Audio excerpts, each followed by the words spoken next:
Hi, good morning. Welcome to the Kavita Yadav daily vlogs. ಇದು ಬುಧವಾರದ vlog. ಇವತ್ತು ನನಗೆ ವೀಕ್ ಆಫ್ ಇದೆ, ಸೊ ಲೇಟಾಗಿದ್ದು ಸ್ವಲ್ಪ ಅಡುಗೆ ಮನೆ ಕೆಲಸ ಎಲ್ಲ ಮುಗಿಸ್ಕೊಂಡು ಅಡುಗೆ ಮಾಡಿಕೊಂಡು ಇವತ್ತು ವೀಕ್ ಆಫ್ ಇದೆ ನನಗೂ, ಮತ್ತು ಮಕ್ಳಿಗೂ ರಜಾ ಇದೆ. ಸೊ ಒಂಚೂರು ಮನೆಯಲ್ಲೇ ಇರಲ್ವಲ್ಲ ಮಕ್ಕಳು, ರಜಾ ಇದ್ದಾಗ ಓಡಾಡ್ಕೊಂಬರೋಣ ಅಂತ ಅಂದ್ಕೊಂಡ್ವಿ. ಓಡಾಡ್ಕೊಂಬರೋಣ ಅಂದರೆ ರೊಟೀನೇ ನಂದು. ನಮ್ಮತ್ತೆ ಮನೆಗೆ ಹೋಗೋದು, ಅಲ್ಲಿ ಮಕ್ಕಳ ಜೊತೆಲಿ ಸ್ವಲ್ಪ ಟೈಮ್ ಸ್ಪೆಂಡ್ ಮಾಡೋದು, ಮತ್ತೆ ಬರೋದು, ಮಿಕ್ಕಿದ ಕೆಲಸ ಇರುತ್ತಲ್ವ ಅದನ್ನು ಕಂಟಿನ್ಯೂ ಮಾಡೋದು. ಸೊ ನಾನು ಅಡುಗೆ ಮನೆ ಕೆಲಸ ಮುಗಿಸಿ ಒಂದು ಕಪ್ ಬ್ಲ್ಯಾಕ್ ಕಾಫಿ ಮುಂಚೆನೇ ಬಿಸಿ ನೀರು ಕುಡಿದಿದ್ದೆ. ಅದಾದಮೇಲೆ ಗ್ಯಾಪ್ ಕೊಟ್ಟು ಒಂದು ಸ್ವಲ್ಪ ಬ್ಲ್ಯಾಕ್ ಕಾಫಿ ಮಾಡ್ಕೊಂಡು ಕುಡಿದ್ಬಿಟ್ಟು ನೋಡಿ ಟೈಮ್ 11:30 ಆಗಿತ್ತು. ಎಲ್ಲ ಕೆಲಸ ಮುಗಿಯೋಷ್ಟರಲ್ಲಿ ಈಗ ಹೊರಟು ನಮ್ಮ ಅತ್ತೆ ಮನೆ ಹತ್ರ ಹೋಗೋಣ ಅಂತ ಹೊರಟ್ವಿ. ಎಲ್ಲಿ ನ್ಯೂಸ್ ಚಾನಲ್ಲು ಏನು ಓಪನ್ ಮಾಡಿದರೂ ಒಂದೇ ನ್ಯೂಸ್ ಓಡ್ತಾ ಇದೆ.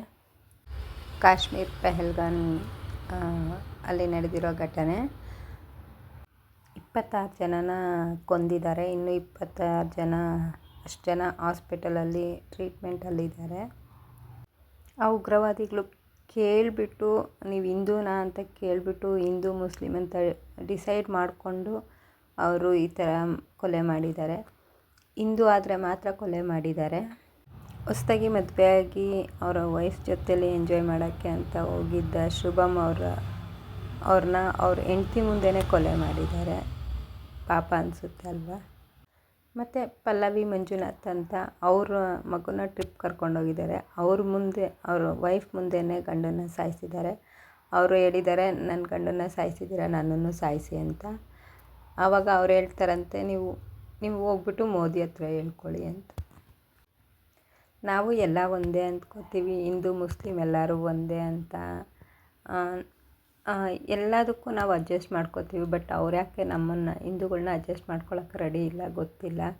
ಬಟ್ ಇದೇ ಥರನೇ ಯಾವಾಗಲೂ ನಡೀತಾ ಇರುತ್ತೆ. ನಾವು ಹಿಂದೂ ಮುಸ್ಲಿಮ್ ಅನ್ನೋದನ್ನು ಅವರು ಮುಸ್ಲಿಮ್ಸ್ ಎಲ್ಲೇ ಇದ್ರೂ ಅದನ್ನು ಎತ್ತಿ ತೋರಿಸ್ತಾರೆ. ಬಟ್ ಮೋದಿ ಬಂದ ಮೇಲೆ ಈ ಥರ ಆಗ್ತಿದೆಯಾ ಅಂದರೆ ಇಲ್ಲ, ಇದಕ್ಕೆ ಮುಂಚೆನೂ ನಡೆದಿದೆ.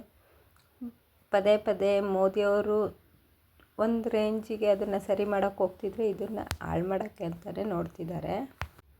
ಅದೇ ಥರನೇ ವೆಸ್ಟ್ ಬೆಂಗಾಲಲ್ಲೂ ಹಾಗೇ ಹಿಂದೂ ಆದ ಹರಿಗೋವಿಂದ್ ಅವ್ರನ್ನೂ ಹಾಗೆ ಇದು ಮಾಡಿದರು. ಮುಸ್ಲಿಮ್ಸ್ ಗಲಾಟೆ ಮಾಡಿ ಅವ್ರನ್ನೂ ಕೊಲೆ ಮಾಡಿದ್ದಾರೆ. ಸೊ ಇದೇ ಥರನೇ ಆಗ್ತಾಯಿದೆ. ನಾವು ಹಿಂದೂಗಳು ಅಂತ ಹೇಳ್ತೀವಿ, ಬಟ್ ನಮ್ಮಲ್ಲಿ ಯಾವ ಒಗ್ಗಟ್ಟು ಇಲ್ಲ. ಒಗ್ಗಟ್ಟು ಅನ್ನೋದಕ್ಕಿಂತ ನಾವು ನಮ್ಮದ್ರಲ್ಲಿ ಜಾತಿ ಭೇದ ಮಾಡ್ಕೊಂಡು ನಾವು ಇದನ್ನೇ ಮುಂದೆ ಇಟ್ಕೊಂಡು ಅವ್ರಿಗೆ ನಾವು ನಮ್ಮ ತನನ ಬಿಟ್ಕೊಡ್ತಿದ್ದೀವಿ ಅಂತ ಅನಿಸುತ್ತೆ.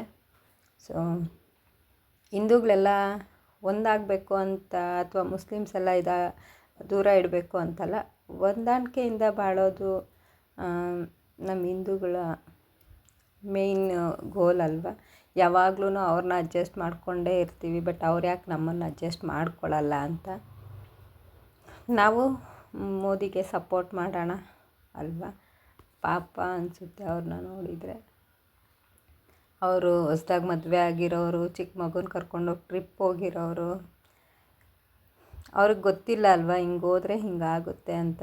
ಯಾರ್ದೋ ಕೈಯಲ್ಲಿ ಅಮಾಯಕರು ಅಥವಾ ಏನು ತಪ್ಪು ಮಾಡ್ದಿರ ಈ ಥರ ಆದರೆ ತುಂಬ ಕಷ್ಟ ಅಲ್ವಾ, ನೋವಾಗುತ್ತಲ್ವ. ಪಾಪ ಹೆಣ್ಮಗು ಪರಿಸ್ಥಿತಿ ನೋಡಿದರೆ ಹೇಗೆ ನೋವು ಅನಿಸುತ್ತೆ. ನಾವು ಒಂದು ಚಿಕ್ಕ ಪೆಟ್ಟಾದ್ರೇ ಸಹಿಸ್ಕೊಳ್ಳಲ್ಲ, ಅಲ್ಲಿ ಅಂಥದ್ದು ಒಂದು ಸ್ಥಿತಿಲಿದ್ದಾರಲ್ವ. ಅವ್ರಿಗೆ ನಮ್ಮ ಕಡೆಯಿಂದ